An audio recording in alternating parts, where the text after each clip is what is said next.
बेरोज़गारनि लाइ ख़ुशख़बरी। सिंध पुलिस में हज़ारे नौकरियुनि जे मामले में अहम अॻुभराई थी आहे।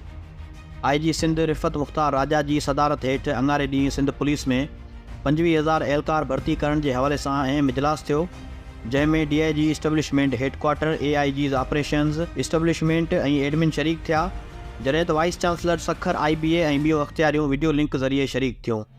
इजलास में DIG इस्टेब्लिशमेंट पुलिस एहलकारनि जी सीबा टेस्टिंग सर्विस ज़रिए थींदड़ भर्तियुनि ते तफ़सीली ब्रीफिंग ॾिनी।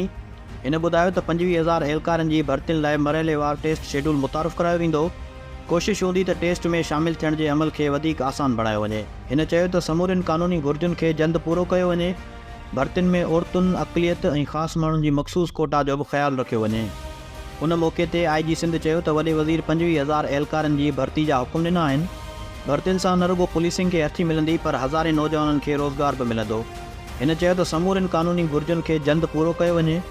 भर्तियुनि में औरतुनि, अक़लियत ऐं ख़ासि माण्हुनि जी मख़सूस कोटा जो बि ख़्यालु रखियो वञे। वाइस चांसलर IBA सखर ॿुधायो त मुंहिंजी टीम जल्द उन मंसूबे ते ज़रूरी क़दमनि खां पोइ सिंध पुलिस खे आगाह कंदी।